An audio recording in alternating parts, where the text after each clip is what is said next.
दोस्तों 644 ईस्वी में नवंबर की शुरुआत में जब अबू लुलु फरोज नाम के एक ईरानी गुलाम ने फजर की नमाज पढ़ाते वक्त दूसरे खलीफा हजरत उमर फारूक आजम रदियल्लाहु ताला अन्हु के ऊपर हमला किया, तो जैसा कि हम जानते हैं कि वो इस हमले में फौरन शहीद नहीं हुए थे, बल्कि अगले 2-3 दिन तक जख्मी रहे थे और फिर फाइनली 6 नवंबर के दिन हमारी इस दुनिया को अलविदा कहा था। मगर ये जो बीच के 2-3 दिन थे, इसमें बड़ी अच्छी तरीके से हजरत उमर को ये महसूस हो चुका था कि मदीना में सब कुछ ठीक ठाक नहीं है, बल्कि कुछ अस्सलाम वालेकुम वरहमतुल्लाहि वबरकातुहू। उम्मीद है आप सब खैर से होंगे। मैं भी अल्हम्दुलिल्लाह, अल्लाह का लाख लाख शुक्र है सन खैर से। आज इंशाल्लाह जिस प्रिपरेशन करने आ रहे हैं RH नेटवर्क चैनल का नाम है। इनके चैनल का लिंक मैं डिस्क्रिप्शन बॉक्स में दे दूंगा और इनका चैनल को आप सब्सक्राइब करिएगा और मेरी वीडियो को पूरा एंड तक देखिए। आज की वीडियो बहुत ही इंपॉर्टेंट है और बहुत ही बेहतरीन होने वाली है। क्यों बेहतरीन होने वाली है? क्योंकि हज़रत उमर इब्न खत्ताब उनके ऊपर ये पूरी वीडियो हो कि उनकी वफ़ात के बाद तीसरा खलीफा कौन चुना गया है। तो इस वीडियो से हम ये जानने की कोशिश करेंगे तीसरे खलीफा किस तरह से चुने गए, किन किन मुश्किलों का सामना करना पड़ा तब चुने गए, और हज़रत उमर को कितने शहीद किया, ये भी हम जानने की कोशिश करेंगे इस वीडियो के जरिए से। तो वीडियो आप लोग एंड तक ज़रूर देखिएगा। बेहतरीन वीडियो है, ये बहुत अच्छी वीडियो है, बहुत अच्छा बयान समझाया गया, बहुत अच्छे तरीके से। तो उम्मीद आप लोग को अच्छी लगेगी। वीडियो एंड तक ज़रूर देखिएगा और अच्छी लगे तो उसको शेयर भी करिएगा और लाइक करिएगा और अपनी राय कमेंट बॉक्स में। तो चलिए बिना देर किए हम लोग वीडियो स्टार्ट करते हैं, उसके बाद फिर बात करते हैं। दोस्तों 644 ईस्वी में नवंबर की शुरुआत में जब अबू लुलु फरोज नाम के एक ईरानी गुलाम ने फजर की नमाज पढ़ाते वक्त दूसरे खलीफा हजरत उमर फारूक आजम रदियल्लाहु ताला अन्हु के ऊपर हमला किया, तो जैसा कि हम जानते हैं कि वो इस हमले में फौरन शहीद नहीं हुए थे, बल्कि अगले 2-3 दिन तक जख्मी रहे थे और फिर फाइनली 6 नवंबर के दिन हमारी इस दुनिया को अलविदा कहा था। मगर ये जो बीच के 2-3 दिन थे, इसमें बड़ी ही अच्छी तरीके से हजरत उमर को ये महसूस हो चुका था कि मदीना में सब कुछ ठीक ठाक नहीं है, बल्कि कुछ ऐसे लोग हैं कि जिनकी टेढ़ी नजरें खिलाफत के ऊपर जमी हुई हैं और वो बस इस बात का इंतजार कर रहे हैं कि उमर इस दुनिया से रुखसत हो और फिर हम इस खिलाफत के सिस्टम को ही हाईजैक कर लें। इसीलिए हजरत उमर ने अपने पास बचे हुए इन चंद घंटों के अंदर ही ये पूरा मामला निपटाने का फैसला किया, ताकि सारे मुसलमानों को न सिर्फ एक बड़े फितने से बचाया जा सके, बल्कि इस बड़ी और ताकतवर मुस्लिम रियासत की भी हिफाजत की जा सके कि जो हजारों मुसलमानों की कुर्बानियों के बाद तैयार हुई थी। अब दोस्तों अपना सक्सेसर यानी कि अपना जानशीन चुनने के लिए हजरत उमर फारूक आजम के पास 2 एग्जाम्पल थे। पहला एग्जाम्पल तो पहले खलीफा यानी कि हजरत अबू बकर सिद्दीक रदियल्लाहु ताला अन्हु का था कि जिन्होंने अपनी वफात से पहले अपने तमाम एडवाइजर से मशवरे के बाद हजरत उमर फारूक आजम को अपना खलीफा नॉमिनेट कर दिया था। एक ऐसे इंसान के जो ना तो उनके बेटे थे, ना उनके भाई थे, इवन उनके खानदान के भी नहीं थे, लेकिन उनको नॉमिनेट किया क्यों? क्योंकि उनको लगता था कि वो डिजर्विंग है और वही है इस वक्त के जो इस खिलाफत को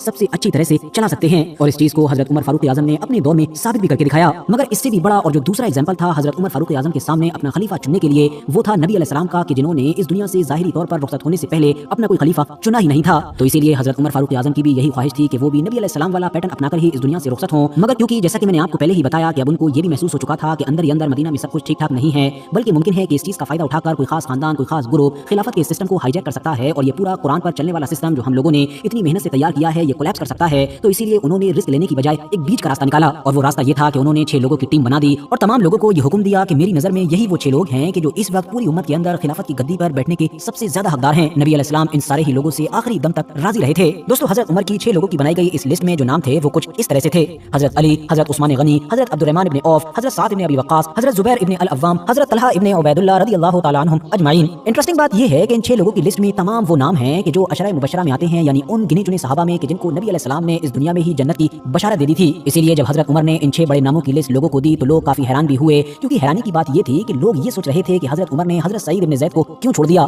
क्योंकि वो भी अशरा मुबशरा में आते हैं, तो जाहिर है उनको भी लिस्ट में शामिल करना ही चाहिए था। लेकिन वजह ये थी कि ये जो हजरत सईद इब्न ज़ैद थे ये बनु अदी से ताल्लुक रखते थे, यानी हजरत उमर फारूक आजम के खानदान से, और साथ ही साथ रिश्ते में बहनोई भी थे। तो सीधी सी बात है, अगर आप लोगों ने हजरत उमर फारूक आजम की जिंदगी को गहराई से पढ़ा होगा, उनके मिजाज को जानते होंगे, उनके खिलाफत के दौर पर गहराई से नजर डाली होगी, तो आपको पता होगा कि वो अपनी फैमिली का या फिर अपने रिश्तेदारों का या अपने खानदान वालों का खिलाफत के मामले में कोई भी इन्वॉल्वमेंट नहीं देखना चाहते थे। तो इसीलिए जब कुछ लोगों ने हजरत उमर को ये मशवरा भी दिया था कि आप अपने बेटे को भी नॉमिनेट कर सकते हैं क्योंकि वो काफी नेक है, नमाज के पाबंद हैं, नबी अलैहिस्सलाम ने उनको तो लक़ब से भी नवाजा था, तो इस पर हजरत उमर का सीधा सा जवाब था कि क्या बनु अदी के लिए ये काफी नहीं है कि उमर ने इतनी बड़ी जिम्मेदारी को संभाला है। हजरत उमर ने सिर्फ 6 लोगों की लिस्ट ही नहीं बनाई थी, बल्कि हजरत मिक़दाद बिन असवद रदियल्लाहु ताला अन्हु से कहा था कि ये आपकी जिम्मेदारी होगी कि आप इस पूरे प्रोसेस को, आप इस पूरे इलेक्शन को अगले 3 दिन के अंदर कंप्लीट करें, यानी जैसे ही तमाम लोग मेरी नमाज जनाजा और मुझको दफन वगैरह करने से फारिग हों, ये आपकी जिम्मेदारी होगी कि आप फौरन इन 6 लोगों को लेकर एक घर के अंदर पहुंच जाएं और इन 6 लोगों से कहें कि इस पूरे प्रोसेस को 3 दिन के अंदर कंप्लीट करें, 3 से चौथा दिन ना हो, वरना जाहिर है फितना फैलने का डर रहेगा और लोग अपने अपने झंडे लेकर निकल पड़ेंगे। इसके अलावा हजरत अबू तलहा अंसारी को भी यह हुक्म दिया कि ये आपकी रिस्पांसिबिलिटी होगी कि आप फौरन 50 लोगों का लश्कर लेकर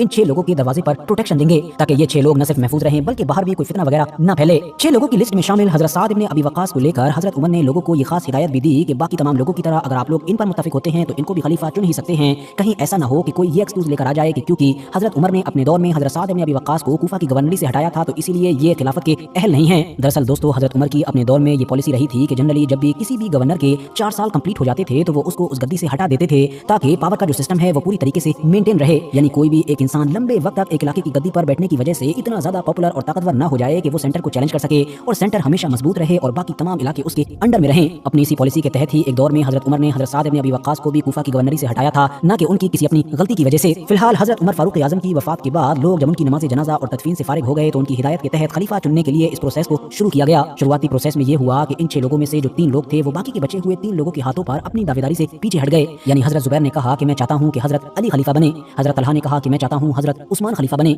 जबकि हजरत साद इब्न अबी वक्कास ने कहा कि मैं चाहता हूं हजरत अब्दुल रहमान इब्न औफ खलीफा बने। इस तरह से 6 लोगों की ये लिस्ट 3 लोगों पर आकर रुक गई, मगर अभी भी ये लिस्ट थी तो 3 लोगों की ही और खलीफा सिर्फ एक ही को बनना था। और इस पूरे प्रोसेस को लीड कर रहे थे हजरत अब्दुल रहमान इब्न औफ, क्योंकि वो बोलचाल में इन तमाम लोगों में काफी माहिर थे, बल्कि वो तो हजरत उमर फारूक आजम और हजरत अबू बकर सिद्दीक के दौर में भी इन खलीफाओं को काफी मशवरा वगैरह दिया करते थे। और अब वो न सिर्फ इस प्रोसेस को लीड ही कर रहे थे, बल्कि आखिर में जो 3 नाम बचे थे उनमें से एक नाम उनका भी था। तो इसीलिए अब उन्होंने बाकी बचे हुए जो 2 लोग थे उनसे भी अलग अलग पूछा। यानी हजरत अली से पूछा कि अगर आप नहीं बनते हैं खलीफा तो आपकी नजर में किसको होना चाहिए। इस पर उनका जवाब था कि हजरत उस्मान को होना चाहिए। और इसी तरह से जब उन्होंने हजरत उस्मान गनी रज़ियल्लाहु तआला अन्हु से पूछा तो उनका भी जवाब था कि हजरत अली को होना चाहिए। इससे अब हजरत अब्दुल रहमान इब्न औफ को ये तो महसूस हो गया कि मेरे मुकाबले में ये दोनों कैंडिडेट ज्यादा पावरफुल हैं। तो इसीलिए अब आखिर में हजरत अब्दुल रहमान इब्न औफ ने दोनों लोगों की हामी के बाद खुद चीफ इलेक्शन कमीशन बनने का फैसला किया और अपनी दावेदारी से अपने आप को पीछे खींच लिया। तो मतलब अब सिर्फ 2 ही सबसे ज्यादा डिजर्विंग कैंडिडेट बचे थे, हजरत अली और हजरत उस्मान, और इन दोनों के बीच फैसला भी करना था हजरत अब्दुल रहमान इब्न औफ को। इन्होंने अब अपने बचे हुए टाइम में अपने इस काम के लिए कड़ी मेहनत की, मदीने का चप्पा चप्पा छान मारा, हर तरह के लोगों से बात करते, कहीं पर आम लोगों का मजमा होता तो उसमें घुस जाते, कहीं पर भेष बदल कर पहुंचते,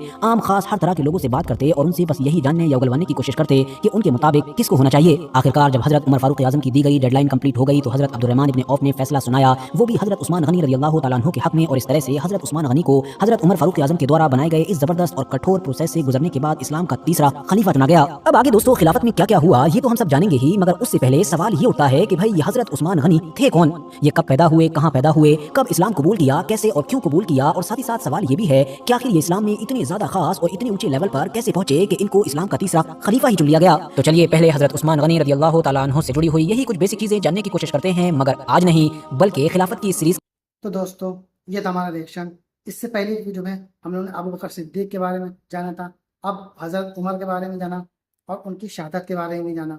अब इसके बाद की जो सीरीज मतलब जो वीडियो आएगी वो हजरत उस्मान गनी की तरफ से आएगी। और उस्मान गनी को क्यों चुना गया, क्या वजह थी, ये सब हमने इस वीडियो के जरिए जान लिया। कि 6 लोगों का नाम दिया हजरत उमर इब्न खत्ताब ने, इनमें से हजरत उस्मान गनी को चुना गया। तो उम्मीद है ये वीडियो आप लोग अच्छी लगी होगी। इसके आगे का भाग ज़रूर देखिएगा और अच्छा लगे तो उसको शेयर भी करिएगा इसको, और अपने राय कमेंट बॉक्स में ज़रूर बताइएगा। तो फिर मिलेंगे इंशाल्लाह नेक्स्ट वीडियो में, तब तक के लिए अस्सलाम वालेकुम वरहमतुल्लाहि वबरकातुहू।